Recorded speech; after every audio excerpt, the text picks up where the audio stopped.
looked to me to play something. I said, that's not what we practiced. I want to tell you what was really going on there. What was going on there was a little bit of misdirection because I didn't know the song either. So I kind of put it on him, but in all honesty, I wanted to say that I did owe you that one note so we could get on key. So I do apologize for that misdirection. But misdirection is what we're talking about today in Daniel chapter 1, as we actually get past all the background and we actually get to look at Daniel after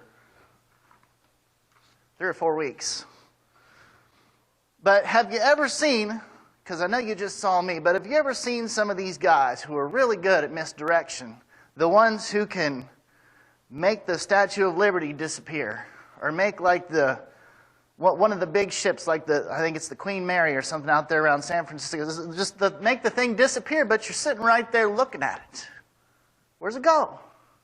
Something that big surely could not have escaped you sitting there and watching the thing and watching what the guys, he just puts the sheet over it and then pulls it off and it's gone. What happened? Where'd it go? Anyone who has watched anything like this knows there's something more that they're not seeing. Knows that there's some sort of sleight of hand going on. A lot of the magicians and the illusionists call this misdirection. If you watch any kind of a interview or anything, read any kind of books or articles, they call this misdirection. That's what they do. They get you to look over here while something over here is going on. Or they get you to look at your program while something's going on. Or they get the assistant to get in the box and then spin the box around, and then all of a sudden the assistant's gone. Sometimes they get cut in half. How's that work? It's about misdirecting your attention. Sleight of hand, and this is applicable in so many areas of life. And this is what's going on when the Israelites first go into captivity. The Babylonian king, Nebuchadnezzar, tries to pull a sleight of hand, tries to pull some misdirection and re-guide the nation of Israel's history going forward. And I just want us to see that as Christians, we need to be on guard against being misdirected. We need to be on guard to hold the line of Christianity when all this other stuff's going on around us. And I'm sure everybody has in their own mind what some of this other stuff is. Kentucky's losing, people. What's going on? Some of us are loving that. But anyway, we need to hold the line of Christianity in a culture that's increasingly hostile towards it. And we'll look at Daniel chapter 1, first 7 verses, and we're going to see some misdirection going on. We're going to see some of the misdirection that goes on in our own lives as well. In the 3rd year of the reign of Jehoiakim, king of Judah, Nebuchadnezzar, king of Babylon, came to Jerusalem and besieged it. And the Lord handed Jehoiakim, king of Judah, over to him, along with some of the vessels of the house of God. And he brought them to the land of Shinar, to the house of God, and he brought the vessels into the treasury of his God. Then the king Ashpenaz, the chief of his officials, to bring some of the sons of Israel, including some of the royal family and of the nobles, youths in whom where there was no impairment, who were good-looking, suitable for instruction in every kind of expertise, endowed with understanding and discerning knowledge, and who had the ability to serve in the king's court. And he ordered Ashpenaz to teach them literature and language of the Chaldeans. The king also allotted for them a daily ration of the king's choice food, and from the wine which he drank, and ordered that they be educated for 3 years, and at the end of which they were to enter the king's personal service. And now among them from the sons of Judah were Daniel, Hananiah, Mishael, and Azariah. Then the commander of the officials assigned new names to them, and to Daniel he assigned Belteshazzar, to Hananiah, Shadrach, to Mishael, Meshach, and to Azariah, Abednego. Names we've all heard before. We may even have some background knowledge of these youths. But for right now, we're just going to look at what's going on with the misdirection that the king is trying to give Israel. So what can we take from these opening verses? So many things we could point out, so many things we could talk about, ask questions about in order to apply this to our own lives, because it's absolutely happening in our own day and time as well. Are things the way they were, let's say, 10 years ago? Are things the way they were 20 years ago? How about 50 years ago? Misdirection of the Christian life. We've got to guard against that. And what was the order of business for this misdirection? We can see 4 things in these 7 verses. And I want to look at the first 3 right away. Dilute, defile, and discard the past and all tradition associated with it, particularly the religion. See, Israel, they had already done half the job for the king. Why do you think God gave them over to be subservient in captivity? They had already deluded God in their hearts a long time ago. God just gave them over to simply what they were already doing. Consider that. God just let them have their way. This the path you want to go, this is where you're going to end up. But the thing about God is He said this a long time ago.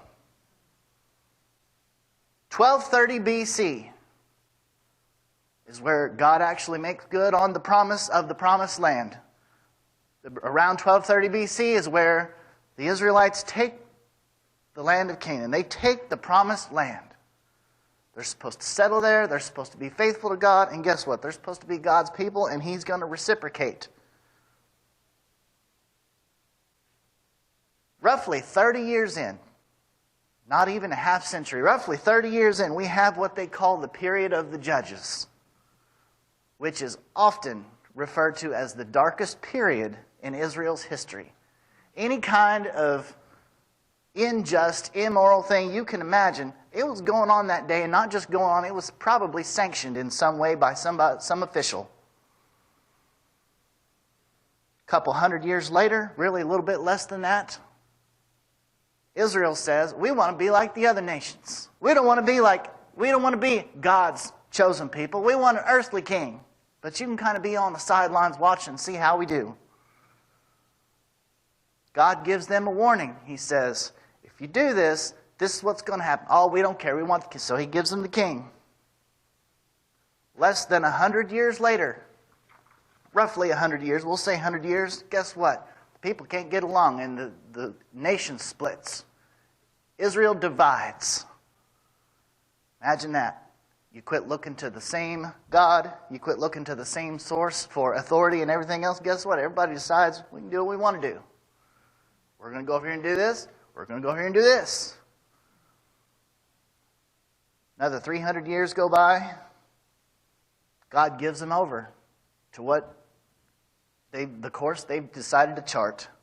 The Babylonian captivity is in full swing, all because 30 years into the promise, Judges chapter 21, 25, and this sums up the evil that was going on. In those days, there was no king in Israel.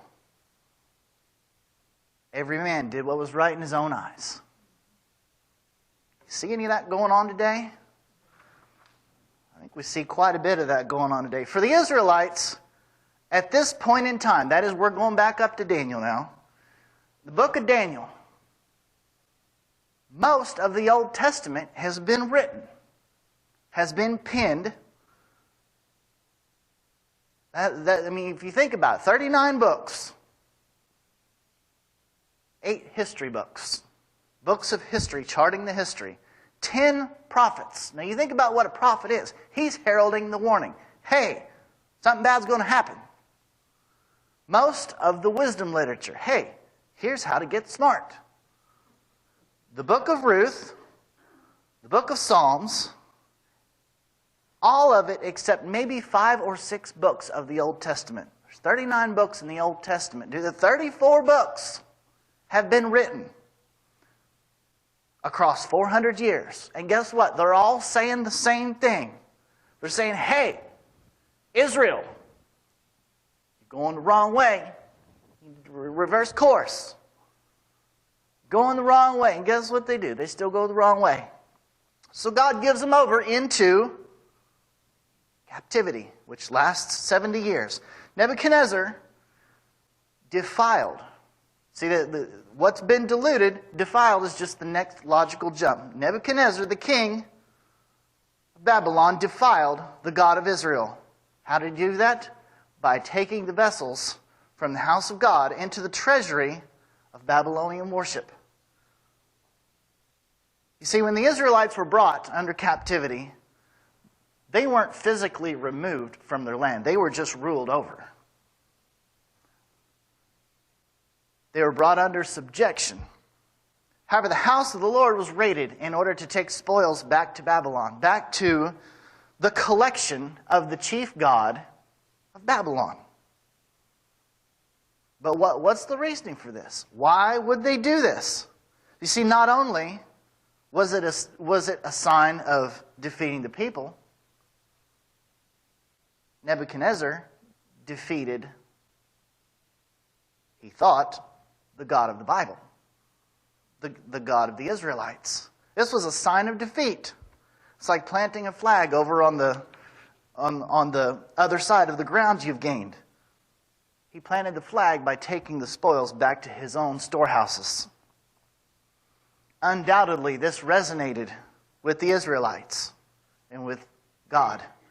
You see, we talked about a little bit a couple of nights ago, on Wednesday night, a short document written in 1973 called the Humanist Manifesto. And I want to go into all of it that it says again, but I'm just going to tell you this. While some see the society we live in today as spinning out of control, others who subscribe to that simply see it as the playbook going according to plan. I would suggest becoming familiar with it if you're not, to see exactly how what's going on today, there's a plan behind it. See, discard the past religion. See, we've diluted it, we've defiled it, and if it's defiled, it's worthless, we can go ahead and discard it. You see, that's what's going to happen with the Babylonians. See, did the Babylonians really do anything the Israelites hadn't already done? They weren't concerned about it. They weren't headlong in following the Lord. They were headlong in the other direction. And at the most, some of them still ascribed to some of the things of the Lord. In their hearts, however, the majority had already kind of cut ties, if you will, with actually being faithful and committed to holding the line for the God of Israel. You see, John chapter 10, Jesus tells us in our own day and time, or for our own day and time, as he told those who heard him back then, "My sheep hear my voice." Do you hear the Lord's voice today? Do you take out your Bible and read it? Do you make time for study? Do you make time to attend a study? See, because his sheep hear his voice. If you're not even listening for the voice, you're not going to hear it. And he will know them because we're following him. Jesus says, "I and the Father are one." That is the Father, the God of the Old Testament, the God of the Israelites, the God of Abraham, Isaac, and Jacob. You see, God had long since been abandoned in their hearts before the Babylonian captivity.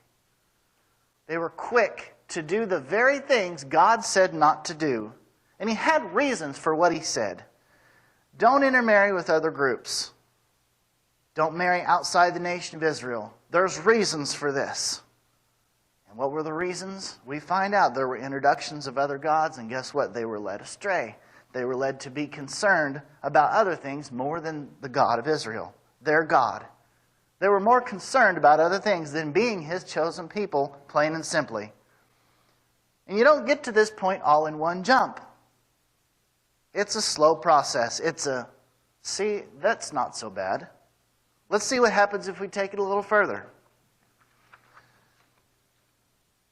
Let's miss a service. Let's miss a service and a Sunday school. Let's miss a service and a Sunday school and a Wednesday. Let's miss all three of them consecutively. Then pretty soon, other things start to fill in the gaps. That's one thing you can't hold on to is time. Something will take it away.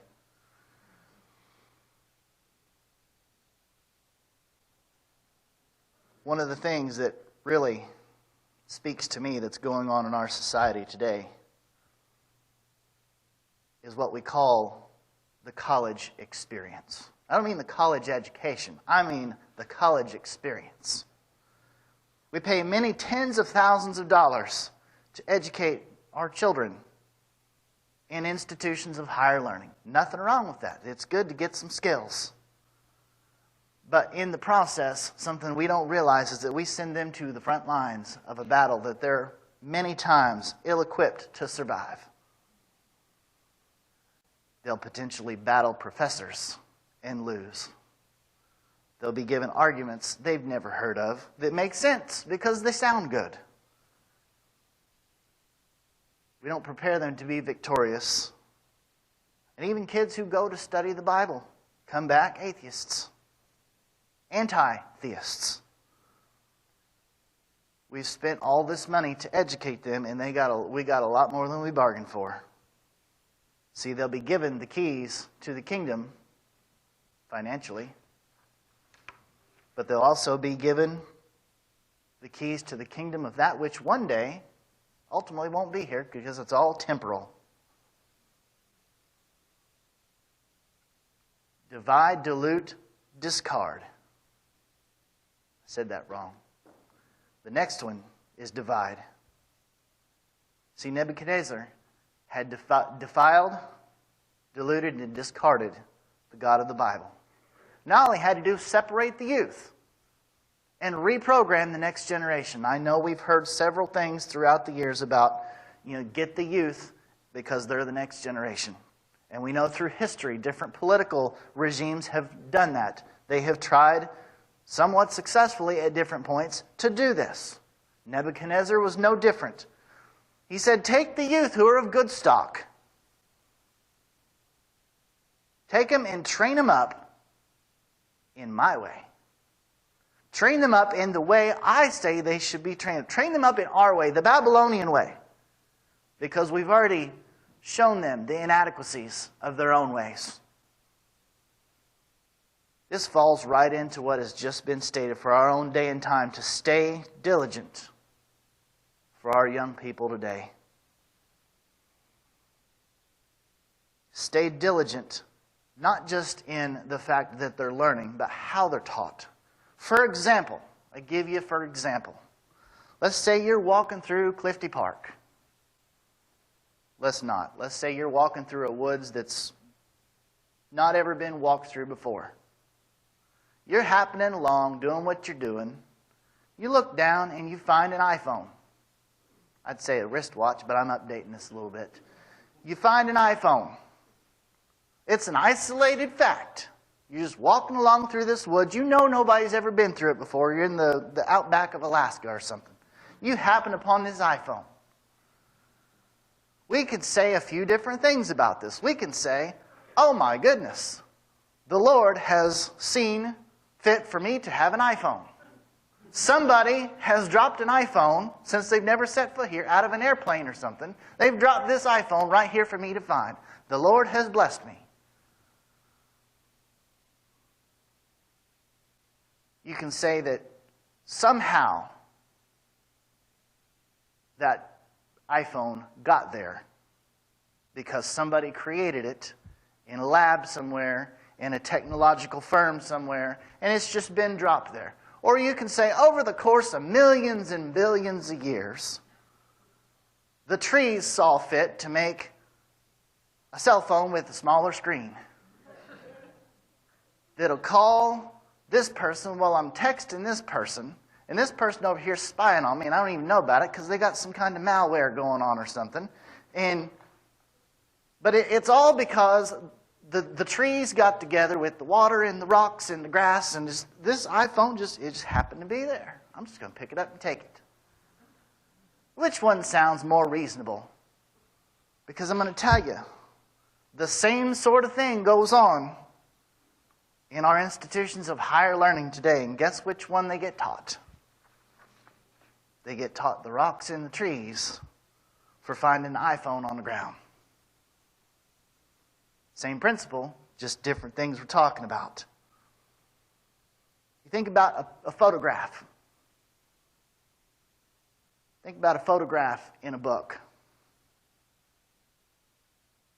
No caption, you can make up what's going on in your mind.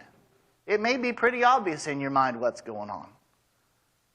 But if you get a caption under it, you automatically decide to close off your mind and say, oh, this is what's going on because it's telling me what's going on. Misdirection. I'm not saying to distrust all science books or history books or whatnot, but I'm saying that we cannot allow ourselves to simply be misdirected in the way that Nebuchadnezzar would have Daniel and his associates misdirected. See, Daniel, Shadrach, Meshach, and Abednego were all raised up in Israel. They had heard the warnings. Remember, only 5 books or so of the Old Testament have not been written. They've been written, recorded, and heard. So I'm saying these guys, these were the top of their class guys. They at least knew of all the warnings. They knew the history. The warnings of the prophets. The biographies that went on. All the wisdom literature. All the lamentations. All the psalms of peace. All the proverbs of this is how to generally get by in life and do all right. They've experienced the results of the good and bad. They know the history of the good and bad. Yet despite all this, despite all that Nebuchadnezzar tried to throw at them, we eventually know that they would not abandon the one true God ultimately. Matthew chapter 12, verse 25, the last half of that states, every kingdom divided against itself will not stand. And we got a lot of division in Christianity today. And I'm not talking about simply groups that will call on the name of Christ in any which way, shape, or form they feel. I'm talking about even the churches that do it right. There's a lot of division. Either because we try to turn the church into a business, we try and turn the church into this or that, or we add this or that, or we try and accommodate this group or that group, and it makes this group mad or that group mad. A kingdom divided against itself cannot stand. And someday, I'm glad it's not me. The Lord's going to separate it all out. So if any of these groups are mad about something that they shouldn't be, or they're not promoting unity like they ought to be for whatever reason, I'm glad that's God that has to sort it out and not any of us. You see, Nebuchadnezzar didn't just capture them and imprison them and say this is the way it's going to be and bring them out of their cells for training. No, he gave them the comforts of life. You think about how we're drawn into new paths of thinking, new lines of thinking. It's slow, but it happens. You know, you go into a high school senior class. How many people hate school? How many people are ready for college and the party experience? A lot of people. Not everybody, but a lot of people. I want you to think about how this translates into other things in our society. I just don't want to pick on the youth of today, but think about the concept of buying on credit. It's a fairly recent concept, and it's the idea has been out there for a long time, but in our culture, it's fairly recent. The first credit card was the Diners Club, offered in 1950. Very specific card to be used for a very specific reason. Now, how many cards are there out there? You can get one for everything. Now, because of the introduction of this idea, the average American has 3 credit cards and has an average balance of $6,200. That's one that they carry, not one that they're necessarily looking to pay off. That's just that they carry with them. You used to go to the bank to cash your check, and you get cash and go home. Maybe if you wanted a loan, you could go there and get that too. Now we have banks that market various forms of debt like McDonald's markets a cheeseburger. They call them a financial product. This is a long cry from the account that Dave Ramsey gives of the old farmer back in Civil War times who was shamed and nearly ostracized and lived as seeing as few people as possible because of the shame he had because he had $5 worth of debt to his name. Now you extrapolate $5 even from Civil War days. What's that? $50? $100 maybe? You see, why all of this? Because we've been sold a different way of doing things. We've traded the buy here, pay here, take it home and it's mine for get it now, pay for it later. And then we see the things that we saw back in 1929 when stockbrokers were jumping out of buildings. In the 2007 through 2009 where people were being evicted out of their homes. Why all of this? Because we were shown a better way. A lot of people were misdirected. I'm going to go back to the kids for a little bit. Think about the student loan debt that's out there. I mean, it's easy to just say, oh, we don't want to think about it. I don't have kids that are, coming up at that age. We got politicians that are about to say, we're all on the hook for it. For people we don't even know that went to school to learn something that they don't even use or can't even use. Some of them can. But we're about to be on the hook for other people that were misdirected. Now, that's a different sermon for a different time. But thinking in terms of being misdirected, it has consequences. Consequences that can reach way beyond us. Am I my brother's keeper? If I'm going to have to pay his debt, I might want to look into what he's doing. You see, the idea of you can have it all, just abandon the old ways, has consequences. You see, they were given, Daniel and his associates, they were given prominence. They were given the luxuries. They're given prominence. They're given education. You see, these titles, Shadrach, Meshach, and Abednego, a lot of times we sing the little songs and the little story, and we know these titles from kids' stories in Bible school or in children's church or junior church. What we don't sometimes think to understand is these are names of defeat. You see, Shadrach, Meshach, and Abednego, these were their new names, not their original names. And why did they get new names? Same reason the stuff was taken from God's temple and put in the Babylonian temple. It's a sign of being conquered. It's a sign of being conquered. They were given names that honored the God of the Babylonians.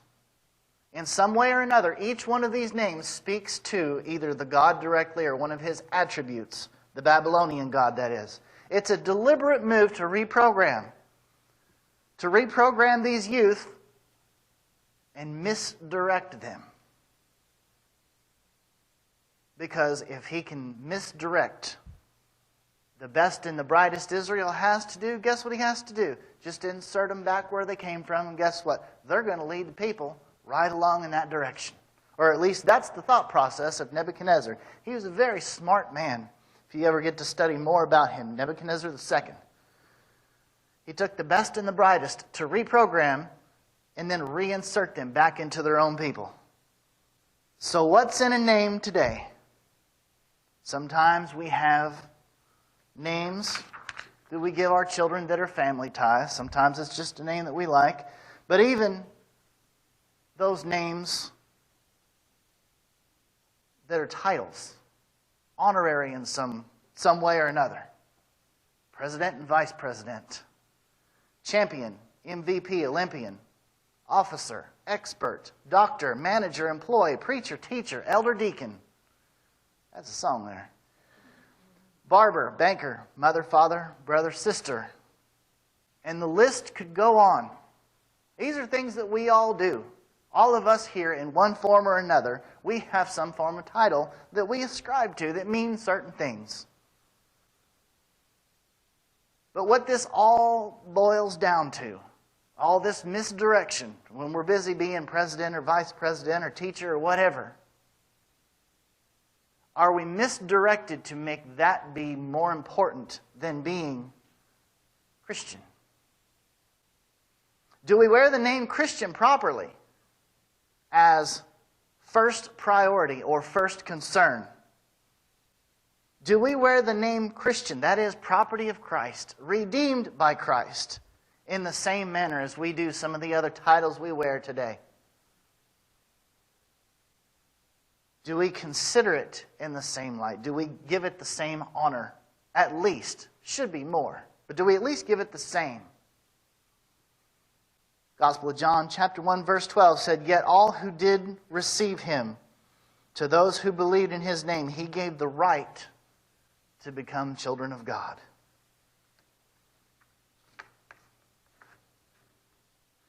See, it's more than just calling on the name of Christ. See, the Israelites could have done that when they saw things going the wrong way, even though they had been 3 centuries going in the wrong way. That's not how it works. It's not just to call upon the name of the Lord, okay, you're good, and then go on about your business. You see, the youth of this account were taken and offered the proverbial keys to the kingdom of the temporal, the Babylonian kingdom. We don't hear of the Babylonian kingdom anymore, except in the Bible and in history classes on the college level. We hear of the kingdom of Christ every time we drive down the road and see a church. We see the kingdom of Christ every time we see one of these stores that has Christian store on the front of it, or Christian school on the front of it. Every time we pick up a Bible, you know kind of what the contents are. It all gears towards Christ and Christianity. That's the way we need to think about our misdirection today and some of the things that we fill our lives with or have allowed our lives to be filled with, and even counsel our youth, or even ourselves. Go home and have some discussions about some of the things we fill our lives with. Is it temporal to the point that it detracts from being a Christian first? You see, because they were given these keys to the Babylonian kingdom, these 4, for a specific reason. It wasn't just because the king was being nice. There was a purpose, and it was to lead them astray from the one true God. There's a call to us every day from I don't even know how many different sources saying, come over here, devote your time and money here. Come and make this a first priority over here. A lot of it's not wrong in its proper place. But at the same time, being called too far in the wrong direction could have consequences. It could cost us our living as Christians. See, because we're told that we have to hold the line. That's what we're told. That's what Christ said. Go into all the nations, preaching, teaching, baptizing, making disciples. That takes work. That takes being a tried and true committed Christian in a world that's concerned about everything else but that. Because they want to dilute Christianity, they want to defile it, they want us to discard it, and they want it to divide the church. If you're not a Christian, and these things concern you like they should, we're here to offer that today. We're here to help you make the decisions to guide you through the process of becoming a Christian, which is to hear the Word. You've already done that. To make a decision on it as to whether you believe or not. If so, we need to understand we've all done wrong, just like the Israelites. We've sinned and we need to repent. Confess on 2 grounds: that we cannot take care of our sin problem on our own, and that Christ is the only way to do that.